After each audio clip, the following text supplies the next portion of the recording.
اللہ کے نبی نے فرمایا جب شرم و حیا کسی کے اندر سے نکل جاتی ہے تو اس کا جو دل چاہے وہ کر سکتا ہے، جب شرم و حیا نہیں تو جو دل چاہے کرے۔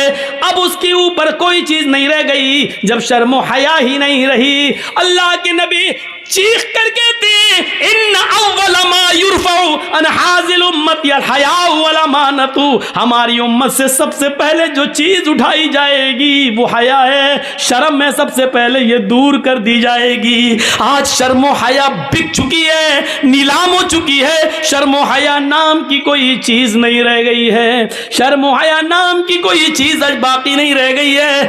آج لڑکے اور لڑکیاں ایک ساتھ گفتگو کرتے ہوئے، سائیکل چلاتے ہوئے، باتیں کرتے ہوئے جا رہے ہیں، یہ شرم و حیا نام کی کوئی چیز نہیں رہ گئی ہے۔ وہ ایک دور تھا، وہ ایک دور تھا میرے بھائیوں کہ جنگ جمل کے موقع پر جب حضرت عائشہ ایک جگہ پر بیٹھی ہوئی تھی اور حضرت علی میں جنگ ہو رہی تھی، حضرت علی رضی اللہ تعالیٰ عنہ نے ایک رکا، ایک پرچہ، ایک نوٹ لکھا اور نوٹ لکھ کر حضرت عائشہ کے بھائی عبد الرحمن کو دیا اور فرمایا کہ یہ اپنی بہن عائشہ کو دے کر آؤ، اس میں میں نے کچھ چیزیں لکھوائی ہیں، حضرت عائشہ کو وہ پسند آ جائیں تو مجھے بتا دینا، اس میں ہم نے کچھ مشورے لکھے ہیں، حضرت عائشہ اگر ان مشوروں سے خوش ہو جائیں تو مجھے بتانا۔ اوہ میرے نوجوان ساتھیوں، آئے معظم پور کے لوگوں، آئے اس گاؤں میں رہنے والوں، آئے بنگال سے جڑنے والوں، سنو، حضرت عبد الرحمن حضرت عائشہ کے بھائی حضرت علی کا پرچہ لے کر آ رہے ہیں، گھوڑے پر بیٹھے ہوئے، گھوڑے کی پیر کی ٹھوکریں دھول اڑا رہی ہیں، اس دھول میں حضرت عائشہ سمجھ نہیں پائیں کہ اس گھوڑے پر بیٹھ کر کون آ رہا ہے۔ حضرت عائشہ نے جلدی سے پردہ کر لیا اور جلدی سے اپنا چہرہ چھپا لیا اور منہ موڑ لیا، اور عبد الرحمن آتے ہیں اور ان کے ہاتھ میں پرچہ دیتے ہیں، لیجئے یہ پرچہ حضرت علی نے دیا ہے۔ حضرت عائشہ نے اس پرچے کو لیا اور پرچہ پڑھنے سے پہلے کہا اے اللہ یہ کون سا دور آ گیا ہے، اے اللہ یہ کیا زمانہ آ گیا ہے، اب لوگ میرے پاس دلیری کے ساتھ آنا شروع ہو گئے ہیں، اب میرے پاس آنے میں شرماتے بھی نہیں ہیں، اے اللہ یہ کیا دیکھ رہی ہوں میں کہ لوگ اب بالکل نڈر ہو گئے اور لوگ میرے پاس برجستہ آنے لگے ہیں، پہلے آواز دیتے تھے، اپنا نام بتاتے تھے، سب کچھ کہتے تھے، اس کے بعد میرے پاس آتے تھے، اے اللہ اب لوگوں میں اتنی جرأت اور بے باکی ہو گئی ہے، اتنی نڈرتا آ گئی ہے کہ اب ڈائریکٹ ہم سے پاس آ گئے اور ہم سے باتیں کرنے لگے۔ حضرت عبد الرحمن نے جب اپنی بہن عائشہ کے منہ سے یہ جملے سنے تو کہتے ہیں اے بہن ذرا پلٹ کر دیکھو، میں تمہارا اپنا بھائی عبد الرحمن ہوں، میں غیر نہیں ہوں۔ تب حضرت عائشہ نے پلٹ کر دیکھا تو سامنے ان کے سگے بھائی کھڑے تھے، تب انہوں نے اطمینان کا سانس لیا، تب انہوں نے چین کی سانس لی۔ میرے بھائیوں حضرت عائشہ کا پردہ کرنا اور اپنے بھائی سے کو پہچان نہ سکیں تو یہ کہنا اب لوگوں میں یہ کتنی دلیری اور بہادری پیدا ہو گئی ہے کہ وہ اب بلا روک و ٹوک میرے پاس آ جاتے ہیں۔ اے اللہ یہ میں کیا دیکھ رہی ہوں، غور کیجئے اس جملوں پر، حضرت عائشہ کی زبان سے یہ نکلنے والے جملے آج ہماری ماں بہنوں کو کیا درس دیتے ہیں۔ آج ان کی جرأت و بہادری دیکھو، جس کے ساتھ جائیں چلی جاتی ہے، جس کے ساتھ جائیں ٹہل لیتی ہے، جس کے ساتھ بیٹھنا چاہے بائک پہ سوار ہو جاتی ہے، جس کے ساتھ جانا چاہے مارکیٹ میں چلی جاتی ہے۔ ذرا تصور کرو میرے پیارے ساتھیوں، حضرت عائشہ تو اپنے بھائی سے بھی نہیں دیکھ رہی ہیں، جب پتہ چلتا کہ یہ میرے بھائی ہے تب انہوں نے چہرہ کھول کر اپنے بھائی کو دیکھا، کہا کہ اب کوئی بات نہیں، اب شک میرا دور ہو گیا ہے۔ ذرا تصور کیجیے حضرت عائشہ کو یہ بھی پسند نہیں کہ کوئی آئے اور بغیر مجھے اپنا نام بتائے اور بغیر اجازت لیے ہوئے مجھ سے ملے۔ میری ماں بہنوں ہمیں سوچنا پڑے گا کہ یہ سب کیا ہے اور آج ہم کس دلدل میں گھسے ہوئے ہیں۔ ترقی اس کو نہیں کہا جا سکتا ہے جس کو ہم ترقی کا نام دے رہے ہیں، یہ ترقی نہیں ہے جس کو ہم ترقی کہہ رہے ہیں۔ ترقی آپ کو کرنا ہے تو 1400 سال پیچھے کی طرف آپ کو جانا پڑے گا۔ جیسا کہ کل میں نے ایک واقعہ سنایا تھا کہ پاکستان کی ایک لڑکی جس کا نام شہناز ہے، آج بھی وہ پائلٹ ہے لیکن چہرے کا پردہ کرتی ہے اور ہاتھ میں گلیوز پہنتی ہے اور ہوائی جہاز اڑاتی ہے، سعودیہ تک کی دوری طے کرتی ہے، اس کو سعودی اور کویت اور دبئی تمام لوگوں نے اس کو دعوت دی، لیکن اس نے کہا نہیں، ہم پاکستان کی لڑکیوں کے لیے عبرت بننا چاہتے ہیں، ان کو یہ سبق دینا چاہتے ہیں کہ ہم پردے کے اندر بھی اگر ترقی کرنا چاہیں تو کر سکتے ہیں، پردہ ہماری ترقی میں رکاوٹ نہیں ہے۔ ذرا تصور کریے آپ، یہ کیا چیز تھی، یہ کون سا جذبہ تھا؟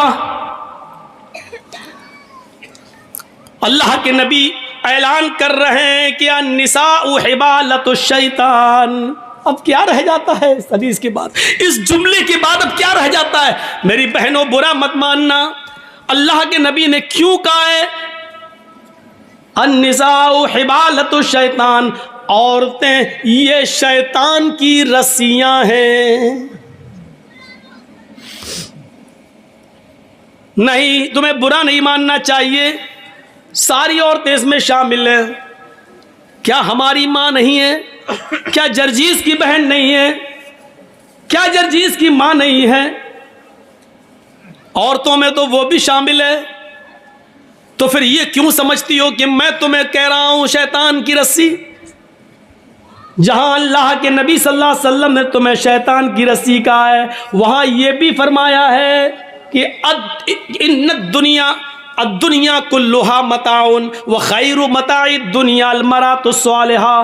دنیا ساری کی ساری فائدہ حاصل کرنے کی چیز ہے، اور سب سے بہترین پونجی، سب سے بہترین فائدہ حاصل کرنے کی چیز جس سے فائدہ اٹھایا جائے وہ نیک عورت ہے۔ غور کرو، یہ بھی کہا جہاں شیطان کا جال کا ہے، شیطان کی رسی کا ہے، وہاں دنیا کی سب سے محبوب چیز بھی تمہیں بتایا ہے۔ اب دونوں کے فرق کو سمجھو، کیا کہا ہے؟ النساء حبالۃ الشیطان لیصید بها الرجال، لیصید بها الرجال۔ شیطان کی رسیاں ہیں یہ عورتیں، اور شیطان اسی جال کو ڈال کر، اسی رسی کو ڈال کر مردوں کا شکار کرتا ہے۔ شیطان جب کسی آدمی کو پھانستا ہے تو اسی شکار کا استعمال کرتا ہے، اسی جال کو پھینکتا ہے، اسی کو خوبصورت بنا کر مردوں کے سامنے پیش کرتا ہے۔ یہ چیز چیخ چیخ کر اللہ کے نبی نے کہا ہے، اسی کے ذریعے وہ بہکانے کی کوشش کرتا ہے۔ اور نہیں مانتے ہو تو سنو، بیت المقدس فتح ہو چکا ہے، مسلمانوں نے بیت المقدس کو دیکھنے کے لیے حضرت عمر فاروق کے پاس خبر بھیجی ہے، امیر المومنین بیت المقدس ہم نے فتح کر لیا ہے، آپ آئیے اور آپ 2 رکعت نماز اس میں پڑھا دیجئے تاکہ ہم آپ کے پیچھے نماز پڑھ لیں۔ بیت المقدس آئیے، حضرت عمر مدینے سے بیت المقدس کی طرف سفر کر رہے ہیں، بیت المقدس کی طرف چل رہے ہیں، بیت المقدس کی طرف جا رہے ہیں، بیت المقدس کی طرف جا رہے ہیں۔ راستے میں یہودیوں کی بستی پڑتی ہے، عیسائیوں کی بستی پڑتی ہے، راستے میں یہودی بھی ہیں، عیسائی بھی ہیں، ان کی بستی پڑی ہوئی ہے۔ ان یہودیوں نے اور عیسائیوں نے اپنی اپنی لڑکیوں کو نیم برہنہ، آدھی ننگی لڑکیوں کو اپنے گھروں کی چھتوں پر کھڑا کر دیا ہے، اور یہ کہہ رکھا ہے کہ دیکھو اگر عمر کا کوئی بھی ساتھی تم میں سے کسی کو آواز دے یا اشارے سے بلائے تو تم میں سے کوئی بھی منع نہ کرے، جس کو بلائے وہ اس کے ساتھ چلی جائے۔ اگر عمر کے کسی ایک آدمی نے تمہارے ساتھ منہ کالا کر لیا، عمر کے کسی ایک ساتھی نے اگر تمہارے ساتھ زنا کر لیا، عمر کے کسی ایک ساتھی نے بھی اگر تمہارے ساتھ جسمانی تعلق قائم کر لیا تو ہم کامیاب ہو جائیں گے۔ اپنے مقصد میں یہودیوں نے اور عیسائیوں نے اپنی لڑکیوں کو نیم برہنہ اپنے گھروں کی چھتوں پر کھڑا کر دیا۔ غور کرو، یعنی شیطان نے اپنا جال بچھا دیا صحابہ کو بدنام کرنے کے لیے، صحابہ کو برباد کرنے کے لیے، صحابہ کے ایمان کو को झचोड़ने के लिए, सहाबा के ईमान को खत्म करने के लिए। इधर हजरत उमर फारूक को जब ये पता चला कि उन यहूदी और ईसाइयों ने ऐसा कर लिया, तो इन्होंने हुक्म दिया कि लोगों मैं पीछे पीछे चलूंगा, आगे आगे नहीं। सुनो, यहूदियों की लड़कियां गंदे अशार पढ़ेंगी, अपनी तरफ तुम्हें बुलाएंगी, अपनी तरफ तुम्हें माइल करेंगी, मेकअप किए हुए होंगी और नीम पर आना होंगी।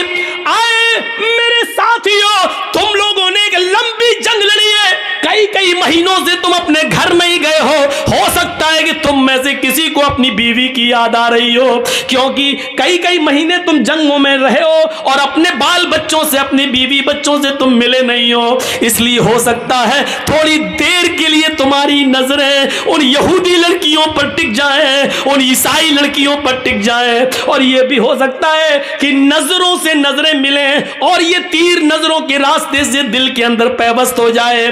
कहीं ऐसा ना हो कि फिर तुम में से कोई गलत काम कर बैठे, मैं नंगी तलवार लेकर बाहर पीछे पीछे चलूंगा।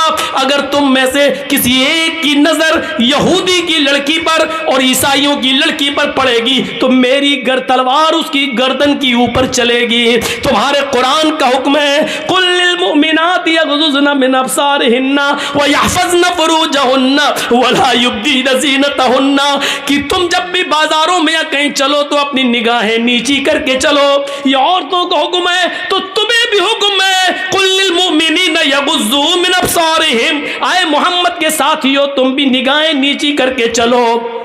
तुम्हें भी हुक्म है अपनी निगाहें नीची रखना और कुरान की आयत पढ़ते हुए निकल जाना, कोई किसी की तरफ नजर उठाकर नहीं देखेगा। हजरत उमर ने जब ये खुतबा दिया, सारे सहाबा ने अपने दिल की गहराइयों में पैबस्त कर लिया और चलने लगे। जब चलते चलते यहूदियों की बस्ती आई, यहूदियों की लड़कियां और ईसाइयों की लड़कियां इस मंजर को देख रही हैं, और जब ये उस गांव से गुजरने लगे, उनकी छतों के पास से गुजरने लगे, तो उनके मेकअप लाइट मारने लगे, उनकी खूबसूरती चमकने लगी, उनके हुस्न और जमाल अंगड़ाइयां लेने लगे मेरे भाइयों। और साथ में सुरीली और मीठी आवाज में बजने वाले गानों ने मेरे भाइयों कानों के अंदर एक अजीब खनखनाहट पैदा कर दी। लेकिन जब वो गाना गा रही थी तो मोहम्मद के साथी, उमर फारूक के ये साथी चीख चीख कर कुरान की आयत पढ़ने लगे, कुल लिल मुमिनीना यगुद्दू मिन अब्सारिहिम व यहफ़ज़ू फुरूजहुम, कुल लिल मुमिनीना यगुद्दू मिन अब्सारिहिम व यहफ़ज़ू फुरूजहुम। थोड़ी देर लगी है कि आपका ये काफिला और सहाबा का ये काफिला थोड़ी दूर निकल जाता है।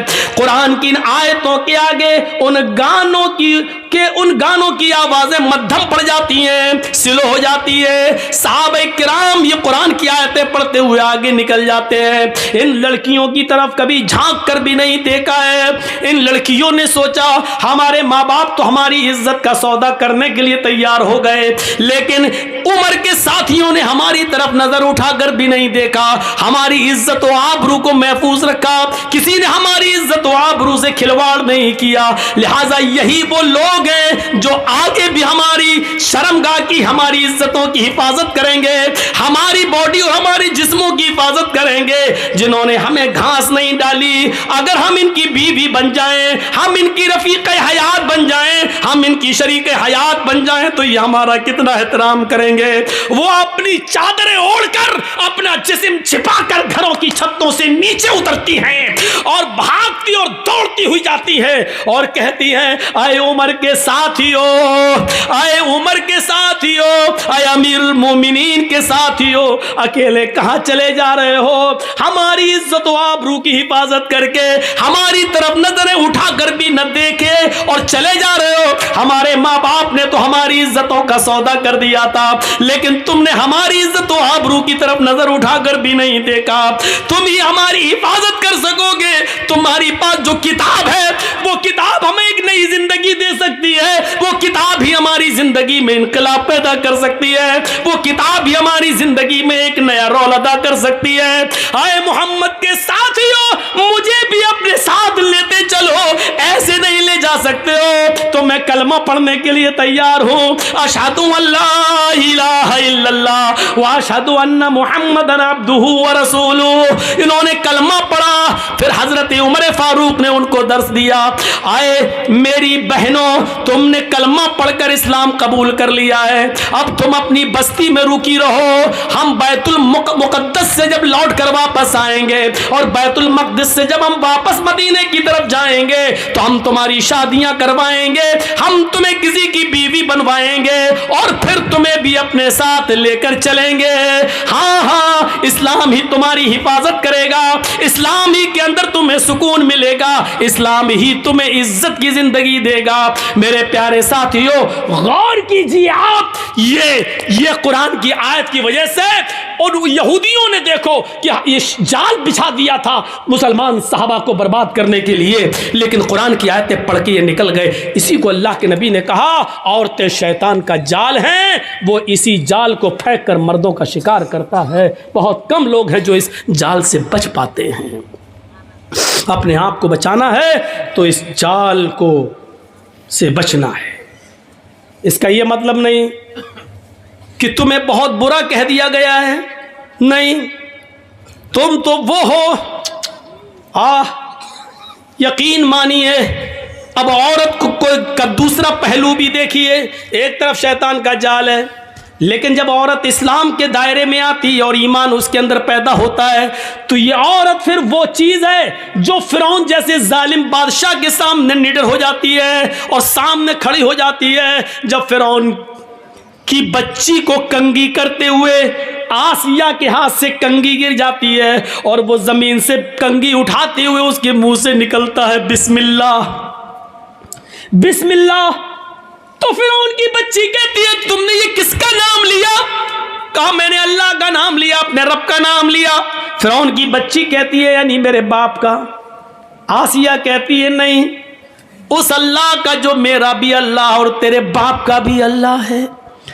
फिर उसने अपने बाप से अपनी आसिया की शिकायत की, फिरौन ने तलब कर दिया। जब तलब कर लिया तो फिरौन के सामने खड़ी होकर ललकारती और कहती है कि हाँ, मेरा अल्लाह तेरा अल्लाह वही है जिसने हमें भी पैदा किया और तुझे भी पैदा किया है। ये औरत फिर लरसती नहीं, कांपती नहीं, सताया गया, मारा गया, लेकिन फिर नहीं तब्दील होती है। फिर आग जलाई जाती है, उसके सामने एक आदमी को लाकर पकड़कर डाला जाता है, वो फौरन चुरमुरा जाता है। आसिया बदलती है कि नहीं बदलती है? बोल, चेंज होती है या नहीं होती है? जवाब देती है रसूल हमें भी इजाजत दीजिए कि हम मैदान जंग में जाएं, हम भी लड़े और कत्ल हो जाएं और अल्लाह मुझे जन्नत में जाने का हुक्म नाफिज फरमाए। औरतों का जज्बा देखो, औरतें आती हैं और इजाजत मांग रही हैं, लेकिन अल्लाह के नबी सल्लल्लाहु अलैहि वसल्लम फरमाते हैं औरतों तुम्हें जंग में जिहाद की इजाजत नहीं दी जाएगी, तुम अपने घरों में रहकर अपने शौहरों की खिदमत करो, अपने बच्चों को पाल पोस कर बड़ा करो, तुम्हें वही सवाब दिया जाएगा जो इन मर्दों को, इन सहाबा को जिहाद का दिया जा रहा है। अंदाजा लगाइए, औरतें कभी किसी मैदान में पीछे नहीं रही हैं। कहां हैं औरतें पीछे? कभी नजर डाल के देखो इस्लामी तारीख पर, औरतें कभी पीछे नहीं रही हैं, किसी भी मैदान में पीछे नहीं रही हैं। उस औरत को देखो, उस औरत को देखो जो अपने छोटे छोटे बच्चों से कहती है, एक बच्चे की उम्र 7 साल और एक बच्चे की उम्र 9 साल, कहती है मेरे बेटो ये जो सामने खड़ा है ये अबू जहल है, ये तुम्हारे नबी जनाब मोहम्मद रसूलुल्लाह को गालियां देता है। गौर करो कि वो दोनों बच्चे एक ऊंचे टीले पे चढ़ जाते हैं और एक बच्चा तलवार लेकर पीछे खड़ा हो जाता है। एक का नाम है मुआज और एक का नाम है मुअव्विस। एक की उम्र है 7 साल और एक की उम्र है 9 साल। एक बच्चा पहाड़ी पे चढ़ा है, एक बच्चा तलवार पीछे छिपाए हुए खड़ा है जमीन पर। जैसे अबू जहल घोड़ा दौड़ाते हुए आता है, ऊपर वाले बच्चे ने देखा कि बिल्कुल करीब आ गया है, बास की तरह झपटा اوپر سے چھلانگ لگاتا ہے اور ابو جہل کے گھوڑے پر گر کر ابو جہل کو نیچے گرا دیتا ہے. جیسے ابو جہل کو نیچے گراتا ہے 9 سال کا بچہ اس کی گردن پر تلوار مارتا ہے اور ابو جہل کی گردن کو کاٹ دیتا ہے. میرے بھائیو پوری گردن الگ نہیں کرتا ہے اور پیٹ پر وار کرتا ہے, گردن پہ تلوار چلاتا ہے. ابو جہل بالکل مرنے کے قریب ہے. معاذ کہتا ہے کہ ابو جہل کو میں نے قتل کیا. معوذ کہتا ہے کہ اس کو میں نے مارا. وہاں چند صحابہ کھڑے تھے, کہہ رہے ہیں کہ کیوں لڑتے ہو, تم نے کود کر اس کو گرایا, اس نے تلوار چلائی, اگر تم نے نہ گرایا ہوتا تو یہ کیسے مارتا, لہذا تم دونوں نے اس کے مارنے میں مدد کی ہے, لہذا تم دونوں نے مارا ہے. کیوں لڑتے ہو بھائی بھائی آپس میں کیوں لڑتے ہو؟ افرا تیری قسمت کا کیا کہنا, افرا تیری قسمت کا کیا کہنا, افرا تیری قسمت کا کیا کہنا. تو نے بچے بھی پیدا کیے تو اتنے بہادر کہ جب تک قیامت نہ آ جائے ان بچوں کی بہادری کو لوگ سلام کرتے رہیں گے. غور کیجئے, یہ ان بہادر بچوں کو جنم دینے والی ایک عورت تھی. ماں ایک باپ دو, ایک باپ سے ایک بچہ پیدا ہوا, باپ کا انتقال ہو گیا, ماں نے عدت گزاری, پھر دوسری شادی کی, دوسرے باپ سے دوسرا بچہ پیدا ہوا. لیکن ان دونوں بھائیوں کی محبت دیکھو, ایک کی عمر 7 ایک کی عمر 9 سال. افرا تیری قسمت کا کیا کہنا, تو نے بچے بھی جنے تو اتنے بہادر. ابو جہل قریش کے سردار کا قتل کیا تو عمر نے نہیں کیا, حمزہ نے نہیں کیا, علی نے نہیں کیا, ان بہادروں کے ہاتھوں نہیں مارا گیا. مارا بھی گیا ابو جہل تو ان چھوٹے چھوٹے معصوم بچوں کے ہاتھوں. اس لیے مرتے وقت وہ کہہ رہا تھا میری بدقسمتی کتنی ہے, میری بدقسمتی دیکھو, میں قریش کا جتنا بہادر سردار ہوں مارا بھی جا رہا ہوں تو ان چھوٹے چھوٹے معصوم بچوں کے ہاتھوں. محمد نے ان بچوں کو اتنا بہادر بنا دیا تو جوانوں کا حال کیا ہوگا. میرے بھائیوں ان بہادر بچوں کو جنم دینے والی بھی ایک عورت تھی. عورت کے کارناموں کو کبھی بھلایا نہیں جا سکتا ہے. یہ وہی خنسا تھی, یہ وہی خنسا تھی جو حالت کفر میں اپنے بھائی جب ان کو قتل کر دیا گیا تو روتی تھی, اپنے بھائی صخر کی یاد میں روتی تھی, اور جب بھی سورج نکلتا تھا اور بستر پہ سونے جاتی تھی تو روتی تھی, کہتی تھی یذکرنی طلوع الشمس صخرا اذکرہ لکل غروب شمس. اے سورج تو کیوں نکلتا ہے, مت نکلا کر. اے سورج تو پورب سے کیوں نکلتا ہے, ایسٹ سے کیوں چمکتا ہے, مت نکلا کر. جب تو نکلتا ہے تو مجھے میرے بھائی صخر کی یاد آ جاتی ہے. اے رات تو کیوں آتی ہے, اے سورج تو کیوں چھپ جاتا ہے, اے رات تو کیوں آتی ہے, جب بھی تو آتی ہے تو مجھے میرے بھائی صخر کی یاد آتی ہے. غور کرو, جو عورت خنسا اپنے دونوں بھائیوں کی یاد میں روتی ہو اور اتنا روتی ہو کہ ہر صبح یہ کہتی ہو اے سورج تو کیوں نکلتا ہے, میرے بھائی کی یاد دلا دیتا ہے, اور رات میں سوتی ہے بستر پہ تو کہتی ہے رات تو کیوں آتی ہے, مجھے میرے بھائی صخر کی یاد آتی ہے. جو کافر تھی ابھی اپنے بھائیوں کی موت نہیں بھول پائی, لیکن جب سن 8 ہجری میں مسلمان ہوتی ہے, اسلام لاتی ہے, اور اس کے 8 سال کے بعد 16 ہجری میں جب جنگ ہوتی ہے قادسیہ, تو اس میں اپنے چاروں بیٹوں کو بھیجتی ہے, کہتی ہے کہ عمر کے اسلام کا جھنڈا نیچے نہیں آنے پائے. آئے میرے بیٹو, جس طریقے سے تمہاری ماں ایک ہے اسی طریقے سے تمہارا باپ بھی ایک ہے. اللہ کی قسم میں نے تمہارے باپ کی امانت میں خیانت نہیں کی ہے, یعنی میں نے کسی دوسرے مرد کا چہرہ نہیں دیکھا ہے. آئے میرے بیٹو, اس دنیا میں نہیں تو جنت میں ہم تمہارا انتظار کریں گے. جھنڈا نیچے نہیں گرنا چاہیے. چاروں بیٹوں کو میدان جنگ میں بھیج دیا اور ایک ایک کر کے چاروں بیٹے قادسیہ کی جنگ میں شہید کر دیے گئے. ایک شخص آتا ہے اور کہتا ہے اے خنسا تیرے چاروں بیٹے میدان جنگ میں قتل کر دیے گئے, شہید کر دیے گئے. وہی چاروں بیٹے کہتے کہ بڑھاپے میں بیٹے ہی سہارا ہوتے اور آسرا ہوتے ہیں. ان چاروں بیٹوں کو کہ انتقال کی اور ان کی شہادت کی خبر سنتی ہے, جو اپنے بھائی کی موت کو نہیں بھلا سکی حالت کفر میں, جو اپنے بھائیوں کی موت کو روزانہ یاد کرتی تھی, لیکن آج جب وہ 4 بیٹوں کی شہادت کی خبر سنتی ہے تو آسمان پہ نظریں ڈالتی ہے اور کہتی ہے الحمدللہ अल्लज़ी शर्रफनी बिक़त्लिहिम, तमाम तारीफ़ें उस अल्लाह के लिए है जिसने मुझे मेरे बेटों की शहादत से मुझे सरफराज किया है, मुझे मेरे बेटों की शहादत से मुझे खुश किया है। अपने चारों बेटों की बहादुरी की मौत पर, उनकी शहादत पर हंसती है, मुस्कुराती है। इन बच्चों की शहादत पर खुश होने वाली भी एक औरत है। अगर औरत शैतान का जाल है, जब वो मर्दों के लिए फितना बन जाए तो शैतान का जाल है, लेकिन जब वो औरत अपने बच्चों के अंदर ऐसी बहादुरी और जुर्रत पैदा कर दे तो एक शेरनी है, वो बहादुर है, ईमान की दौलत उसके अंदर आ जाती है। तो मेरे भाइयों, ये एक औरत ही है जिसने अपने बेटों की शहादत पर फ़ख्र महसूस किया है। इन बहादुर बच्चों को पैदा करने वाली भी एक औरत है। उस औरत को देखो, दीनारिया, जिसका बाप मैदान जंग में कत्ल कर दिया गया, जिसका भाई भी है ओहद के मैदान में शहीद कर दिया गया, जिसका बेटा, बाप, भाई सब मैदान जंग में और शौहर मैदान जंग में कत्ल कर दिए गए। एक एक आता गया और कहता गया, तेरा बाप मैदान जंग में कत्ल हो गया, तेरा भाई मैदान जंग में कत्ल हो गया, तेरा बेटा मैदान जंग में कत्ल हो गया, और लास्ट में कहा कि तेरा शौहर भी मैदान जंग में कत्ल हो गया। चीख कर कहती है कि मुझे मेरे शौहर के बारे में मत बताओ, मुझे ये बताओ कि आयशा का शौहर कैसा है, मुझे ये बताओ, मुझे मेरे बाप के बारे में मत बताओ, मुझे ये बताओ कि फातिमा का बाप कैसा है।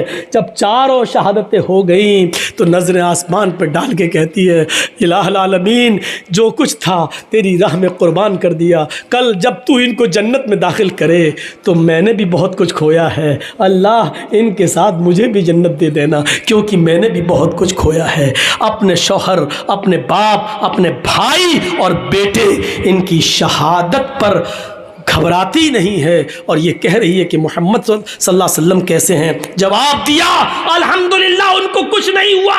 कहा नहीं, मुझे चल के दिखा, जब मेरे बाप को कुछ नहीं, मेरा बाप शहीद, मेरा बेटा शहीद, मेरा भाई शहीद, मेरा शौहर शहीद, और तू कह रहा नबी को कुछ नहीं हुआ, मुझे शक्ल दिखा। उस नौजवान ने कहा, माँ आ मेरे घोड़े पर बैठ। उसने घोड़े पे बिठाया, खेमे पे ले गया और उसने पर्दा हटाया, देख मोहम्मद रसूलुल्लाह ठीक है। उसने उस चांद से चेहरे को देखा, जिस चेहरे को देखकर कभी हस्सान इब्ने साबित ने कहा था, वो अहसना मिनका लम तरा कत्तु आईनी वो अजमला मिनका लम तलिदिन निसा। ऐसा खूबसूरत बेटा, ऐसा हसीन बेटा, वो अहसना मिनका लम तरा कत्तु आईनी, मेरी आंखों ने आपसे ज्यादा हसीन किसी को देखा ही नहीं, और ऐसा खूबसूरत बेटा मैं आज तक दुनिया की किसी औरत ने पैदा ही नहीं किया जैसे मोहम्मद है। उस चेहरे को देखकर कभी हस्सान ने कहा था, उस चेहरे पे नजर पड़ती है, बाप का गम भूल गई, बेटे का गम भूल गई, भाई का गम भूल गई, पति का गम भूल गई, और चीख कर कहती है, कुल्लु मुसीबतिन बादका जलल, कुल्लु मुसीबतिन बादका जलल, कुल्लु मुसीबतिन बादका जलल। आज मेरी सारी मुसीबतें दूर हो गई मोहम्मद, तेरा चेहरा देखकर। मैं बाप का गम भूल गई, मैं शौहर का गम भूल गई, मैं भाई का गम भूल गई, मैं सबका गम भूल गई। ये औरत भी थी, ये औरत, मेरी माँ बहनों, इन औरतों पर दुनिया फख्र कर रही है। तुम्हारे नंगेपन और बेहुदापन पे कौन फख्र करेगा? तुम ये मजाक उड़ता रहेगा, एहतिजाज होते रहेंगे और जुलूस होते रहेंगे, ये सब अपना काम होता रहेगा। अब जिंदगी चंद दिनों की रह गई है, कुछ बन कर दिखा दो, कुछ साबित करके दिखा दो। अगर दुश्मन हिजाब को उतरवाने के चक्कर में पीछे पड़े हुए हैं, तुम अपने अमल से हिजाब की हिफाजत करके दिखा दो, तब तो माना जाएगा कि तुम इस्लाम की शेरनी हो, इस्लाम के मुताबिक अपनी जिंदगी गुजारना चाह रही हो। मैं तो कहना चाहता हूं कि जब जब दुश्मन हमारे किसी अमल पर कीचड़ उछाले, हमें उस अमल में आगे बढ़ जाना चाहिए, हमें उस अमल को और करके मजबूती के साथ दिखाना चाहिए कि हम अमल के किरदार के नमूने में आए और हमारा अमल देखकर दुनिया खुद ब खुद मजबूर होती जाए कि इनको समझाना बेकार है, ये लोग दीन से समझौता नहीं कर सकते हैं, ये लोग इस्लाम के साथ कंप्रोमाइज नहीं कर सकते हैं। मेरी माँ बहनों, जितना हिजाब का मजाक उड़ाया जाए उतना ही तुम हिजाब करके दिखा दो, ताकि दुश्मन ये कहने पर मजबूर हो जाए कि हमने बेकार हिजाब का मसला उठाया। अभी तो हम चंद लड़कियों से हिजाब उतरवाना चाहते थे, अब तो पूरी मुस्लिम कम्युनिटी हिजाब के अंदर आ गई। तो ये चीज आएगी तो तुम्हारी हिफाजत भी होगी और दुश्मन भी समझने पर मजबूर हो जाएगा कि अब इनसे झगड़ना अच्छा नहीं है, اب ان کے منہ لگنا اچھا نہیں ہے۔ میرے بھائیوں، ہم اللہ سے دعا کرتے ہیں، چونکہ اب کل بھی پروگرام ہے اور پھر 2 دن لکھی پور میں ہے، پھر 2 دن شری رام پور میں ہے، تو اس لیے ہمیں تو لگاتار پروگرام ہونے شروع ہے اور لگاتار ہے۔ یقین مانیے ہمارے اتر پردیش میں لوگ اب شک میں پڑ گئے کہ مولانا کہیں آپ نے کوئی دوسرا گھر تو نہیں بنا لیا بنگال میں۔ یہاں تک کہنے لگے، طنز بھی مارنے لگے ہمارے اوپر کی، جب بھی کہاں ہے بنگال، فون آتا بنگال، ارے مولانا ہمیں کچھ دال میں کالا لگتا ہے، کہیں ایسا تو نہیں کہ آپ نے بنگال میں کوئی دوسرا گھر بنا لیا ہو، اس طریقے کی باتیں۔ یعنی بنگال والوں سے ہمیں انسیت ملا، پیار ملی، محبت ملی، ہم چاہتے کہ برقرار رہے۔ اللہ سے دعا کرتا ہوں کہ بار الہ ہماری ماں بہنوں کو پردہ کرنے کی توفیق عطا فرما، ہمارے مردوں میں بھی اسلام کی خوبیاں پیدا فرما دے اور اسلام کے اندر ان کو پورا پورا داخل فرما دے۔ وما علینا الا البلاغ المبین وآخر دعوانا ان الحمد للہ رب العالمین۔ السلام علیکم ورحمۃ اللہ۔